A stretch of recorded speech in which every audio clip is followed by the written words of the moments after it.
Hey, Sofrito lovers, this is Ben Ramos bringing you another mukbang from my palatial home here in the Northwest Bronx. The Bronx is the home of hip hop and salsa. I am bringing you a delicious Puerto Rican pasta, Italian pasta, diasporic pasta mukbang. I made this. This is pasta alla David. It's very Italian, it's very Puerto Rican, and it's all from my wonderful partner David. I call it pasta alla David because it's a pasta that I make that has vegetables and sauces that I know David likes because David is extremely picky.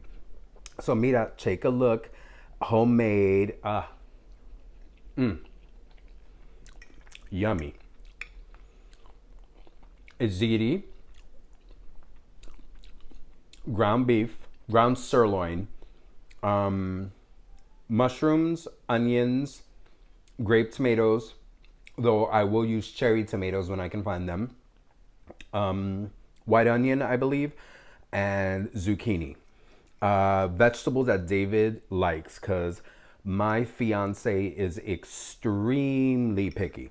So I came up with this dish and I know that he liked it. It was one of the first dishes I ever made where he liked when I started cooking in his old apartment, which, you know, his old apartment's kitchen became my kitchen. I always like to make fun that when I first started going to David's apartment, I could see his personality in every room except the kitchen. The kitchen was like this barren, barren, abandoned space, and eventually became my kitchen. It was such a great kitchen. Oh, it was so much space. I love it. I mean, my kitchen here in the Bronx is small, and I have worked wonders using the space, and I think it looks great now, but I will always miss David's old apartment, that kitchen. Love it. My first kitchen was so amazing. So, you know, I made this pasta dish for him, and he liked it so much that I called it pasta alla David. I love you, David. It feels so good to have homemade food, guys. I made this over the weekend and pulled it out of the fridge today because I have been eating so much takeout. I've been eating so much garbage. I'm going to go get blood work done at the end of this week. And I'm concerned because like we've been eating so much salty, fatty garbage. And I'm sure my triglycerides are out of control. Hopefully my cholesterol is as good as it's always been. But I need to find a way. See, I cook on the weekends. I need to find a way to cook at least once or twice during the weeknights so that I'm eating real food. I mean, I've had McDonald's 3 or 4 times this week. I know it's disgusting. It's so disgusting. But like, yeah. And I had, you know, I eat lunch at work and it's usually trash as well. It's usually takeout. It feels so good to have homemade food. So, Frito lovers, things are going great. I'm glad I'm able to bring you another mukbang this Wednesday. Wednesday nights are becoming better again. And as I say that out loud, I'm jinxing myself. Next weekend, I won't have it. I try not to jinx myself.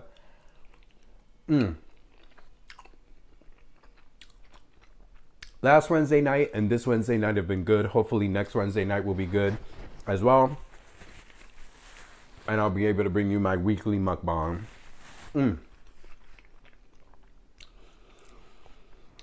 What is up, Sofrito lovers? I hope you guys are doing well. I'm doing great. It's been a good week. Making sure it's going down the right way. I do not want to choke in my own mukbang. Guys, you know, I eat fast and then I choke myself very easily. Very choke prone. Oh my God. Things have been going great this week. Work is good, family's good, therapy's good. David's amazing. You know, things are going great. I have been thinking lately, so Frito lovers, I need your advice. How many of you guys have pets? This is gonna sound really weird because I am not a big dog fanatic. I'm not. I think dogs are nice. They're wonderful for other people. Same thing about cats. Well, I think cats are nice for other people. I lately have been feeling like I want a pet. I don't know why. It's a weird I walked by Petland the other day and was looking at like some of the parakeets and the animals that you can put in a cage that are not roaming around your apartment or trying to touch you or sleep with you or anything like that. I know that sounds horrible. I want something that I can imprison and control. I don't mean it like that, but like I like pets that are, have their own habitat and do not have to influence mine in any way. This is gonna sound insane, but I started looking at the parakeets and the finches, and I was like, I've never had a bird. I would love to have a bird. I've been told that they can be high maintenance in their own way. I don't know, pet lovers. What type of pets do you guys have? Or, I mean, again, I'm not doing dogs and cats. That's not happening. David and I are both anti-cat. He's allergic, but he also thinks he doesn't like the cat attitude. I don't like cats are cute, but I also think about when they get in that mood. This is an animal with sharp teeth, sharp claws. No, thank you. Not that I abuse animals. I would never abuse an animal, but I get bitten by really sharp fangs. I'm punching the thing in the face. Like, I'm just being blunt. Not that I've ever done this. I have not done this ever. But I could see myself grab the cat and give it a good punch in the nose. So, and I'm recognizing my flaws and I'm recognizing, that I'm not a good cat person. But, like, I'm sorry. I don't want any animal whose mouth can seriously damage me. And also, that's how I feel with dogs, too. I don't like it when dogs play around and they bite you. I don't like that. It's just, also, I'm not a dog person. Dogs are too high maintenance. Dogs are almost like having children. They're codependent wastes of time, in my opinion. If you're a dog lover, God bless you. More power to you. David is a huge dog lover. Also, David likes those little rat dogs. No offense, people. No offense. These are just my opinions. I'm allowed to have my opinions, just like you are allowed to love them. I'm allowed not to like them. He grew up with dogs, these little rat dogs like silky terriers and all that stuff. And I don't like small dogs. Small dogs are annoying. If I'm gonna have a dog, I would rather have a real dog, and I don't even want a real dog. What I mean by real dogs, please excuse me. If I'm gonna have a dog, let me correct myself before you all go crazy in the comments. What I mean is, if I were to have a dog, I would want a big dog or a medium-sized dog, not some little rat dog. And also, again, don't like dogs much. I like dogs, I don't like dogs. A mí me gusta de lejos. I like dogs in theory and far away.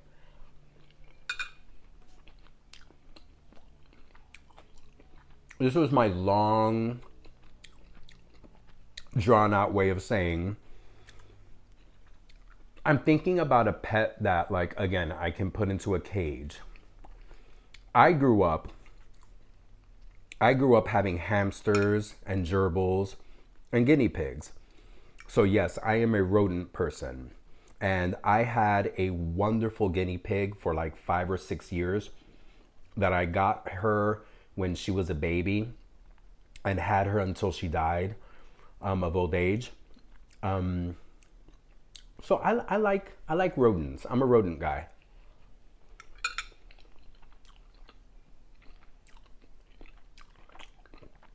I know it's not popular. Tons of people hear that. They're like, that's gross. Those things are rats. Which is fine. That doesn't bother me. I've had people go, oh my God, you want those gross rat-like things? That's nasty. It doesn't bother me. I don't have, my skin is very thick.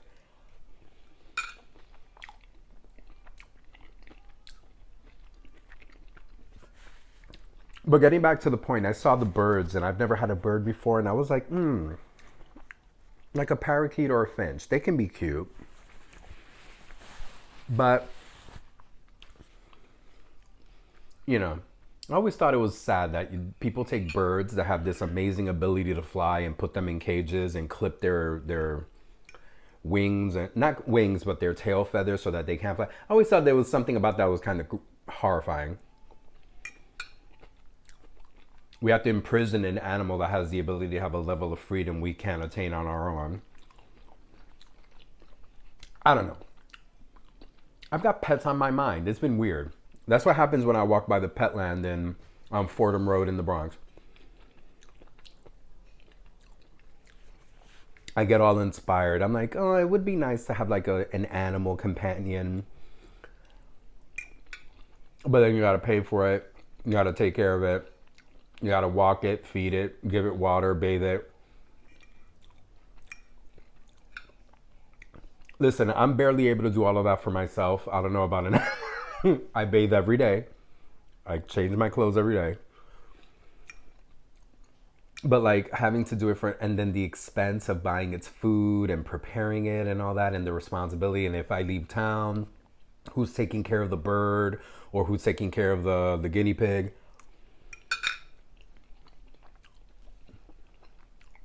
I don't know. There's just part of me that wishes I could have a pet. I like the, you know what? I like the idea in theory. It's the practice that I don't like. But yeah, I have had pets on my mind. Um, so yeah, sofrito lovers, living life. Oh, you know what else? Kind of put.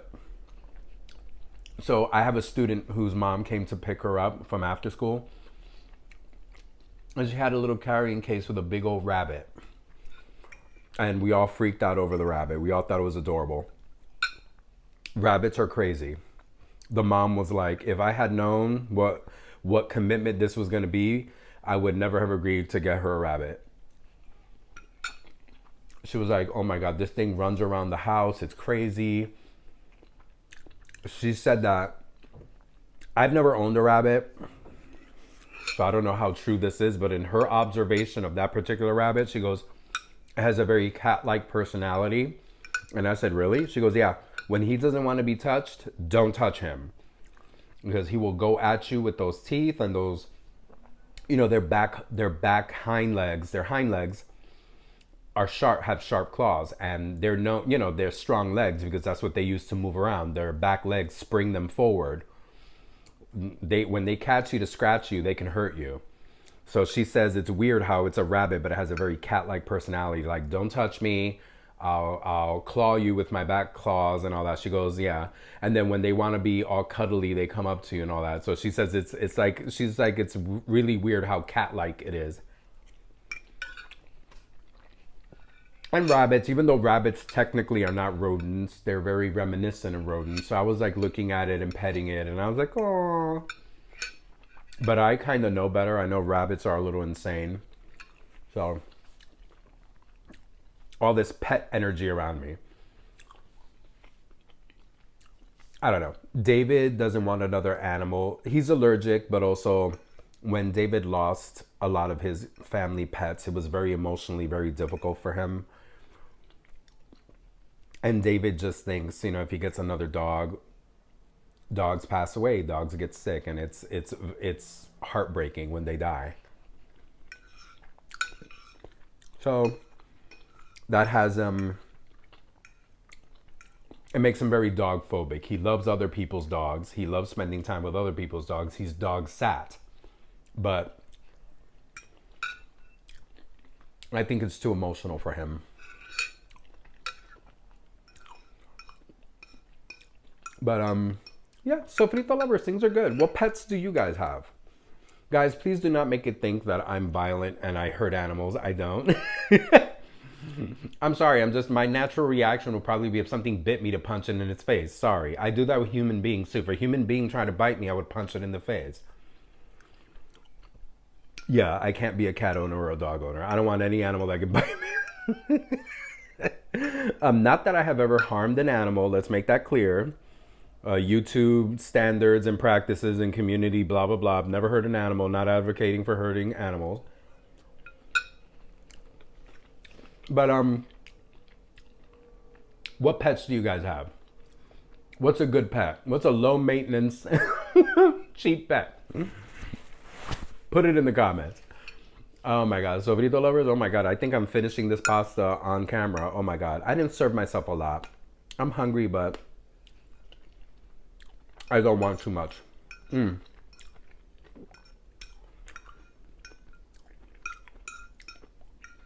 So, sofrito lovers,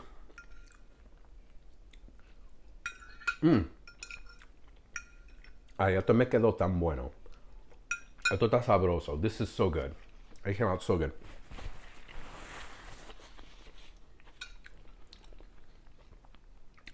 Who knows? If I were to get a dog or a cat, would I have enough money to buy myself delicious sirloin beef in order to have one of these days? Who knows? So, burrito lovers, thank you for listening to my wild, inane nonsense. Como siempre, go out there, go have some culinary adventures, go taste for yourself. Como siempre, mucho, mucho amor.